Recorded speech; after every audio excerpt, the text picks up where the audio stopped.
ఇంతలోనే విపత్తు వచ్చింది. గోదావరి నది ఉప్పొంగింది. దానివల్ల అటు వెస్ట్ గోదావరి, ఈస్ట్ గోదావరిలో చాలా ప్రాంతాలు ముంపుకు గురయ్యాయి.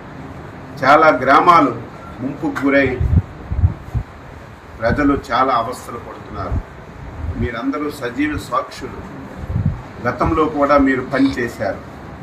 గత 5 సంవత్సరాలు ఎప్పుడైనా ఒక విపత్తు వస్తే, ఎప్పుడైనా వరదలు వస్తే ముఖ్యమంత్రి ఎప్పుడైనా సరే రివ్యూ తీసుకొని అధికార యంత్రాంగానికి అలర్ట్ చేసినటువంటి రోజు ఒక్కటైనా ఉందా? ఆ రోజు 5 సంవత్సరాల్లో ఒక మంత్రి అయినా, ఒక అధికారి అయినా గ్రామాలకు వెళ్ళి పేదవాడికి పలకరించినటువంటి దాఖలాలు ఎక్కడైనా ఉందా?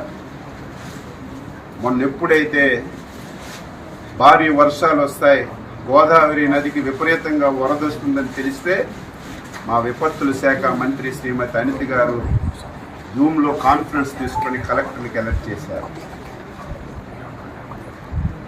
ఏవైతే ముంపు ప్రాంతాలు ఉన్నాయో, ముంపు మండలాలు ఉన్నాయో అధికార యంత్రాంగానికి అప్రమత్తం చేసి ఏ ఒక్క ప్రాణ నష్టం జరగకూడదు, వారందరికీ సురక్షిత ప్రాంతాలకి తరలించడమే కాదు, మీరు చూశారు గతంలో వరదొస్తే తరలించి వారికి బస్తాల్లాగా ఒక స్కూల్లోనో కొట్లోనో పెట్టేయడమే తప్ప ప్రభుత్వాలు చూడక ఆర్తనాదాలు విన్నాం. మాకు భోజనం అందడం లేదు, పిల్లలకు పాలు అందడం లేదు, సకాలంలో నీళ్లు లేవు, టాయిలెట్స్ లేవని. ఈ 5 రోజుల్లో ఎక్కడైనా ఒక వార్త వచ్చిందా? భోజనాలు పెట్టాం, పిల్లలకు పాలు ఇచ్చాం, వాటర్ ఇచ్చాం, వాళ్ళు మళ్ళీ నార్మల్గా వచ్చి ఇంటికి వెళ్ళేసరికి 3,000 రూపాయలు పరిహారం కూడా ఇచ్చి వాళ్ళందరికీ న్యాయం చేశాం.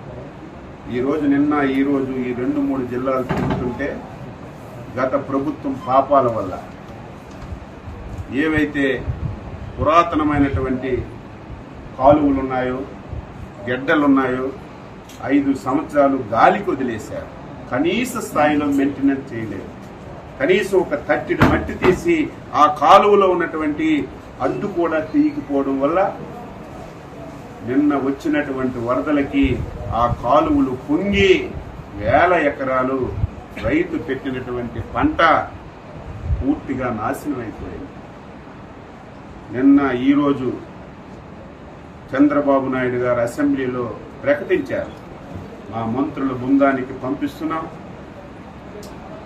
నష్టపోయినటువంటి రైతాంగానికి పలకరించడమే కాకుండా ఎవరైతే పునరావాస కేంద్రాల్లో ఉన్నారో వాళ్ళ దగ్గరికి వెళ్ళి వాళ్ళకి అన్ని సదుపాయాలు అందుతున్నాయో లేదో చూసి రైతాంగానికి ఏ విధంగా మళ్ళీ సహకారం ఇవ్వాలో అన్నీ తెలుసుకొని నాకు చెప్పండి, నేను రైతుల పట్ల చాలా ఉదారంగా ఉన్నాను, అవసరమైతే ఒక పైసా ఎక్కువ ఇచ్చైనా రైతులు కష్టాలు తీర్చి వారి రుణం తీర్చుకుంటానని స్పష్టంగా ముఖ్యమంత్రి గారు చెప్పడం వల్ల మేము బృందాలుగా వచ్చి తిరిగాము.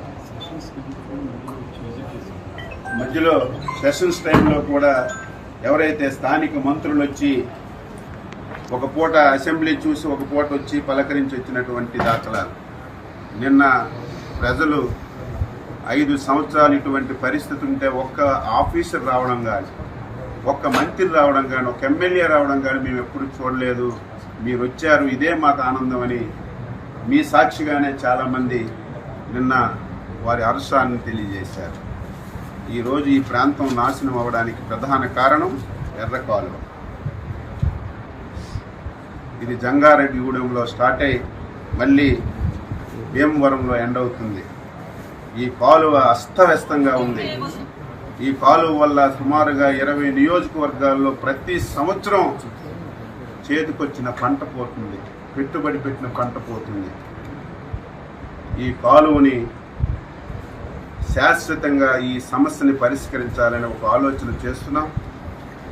అందుకే జిల్లా యంత్రాంగానికి చెప్పాం, తాత్కాలికంగా ఏవైతే గుంతలు పడ్డాయో ఆ గుంతలన్నీ పూడ్చమని చెప్పి ఆదేశాలు ఇచ్చాం. టెంపరీగా రేపు డిసెంబర్కి మళ్ళీ వ్యవసాయం పెట్టుకోవడానికి ఎక్కడైతే ఈ స్లూయసెస్ పోయాయో, తలుపులు పోయాయో దాని గురించి ఒక ఎస్టిమేషన్ చేయమని ఆదేశాలు ఇచ్చాం. మళ్ళీ ఈ 2 జిల్లాల మంత్రులు ఎమ్మెల్యేలు అందరం కూర్చొని ఇరిగేషన్ అధికారులతో సమావేశం పెట్టి ఈ ఎర్ర కాలువకి శాశ్వత పరిష్కారం కింద మోడరైజేషన్ చేయడానికి ఎంత డబ్బైనా సరే చంద్రబాబు నాయుడు గారి దృష్టిలో పెట్టి ఈ 5 సంవత్సరాల్లో శాశ్వత పరిష్కారం చూపి స్వతంత్రం వచ్చిన నుంచి పడుతున్నటువంటి ఈ బాధని తొలగించాలని చిత్తశుద్ధితో అంకిత భావంతో పనిచేస్తామని చెప్పి సందర్భంగా తెలియజేస్తూ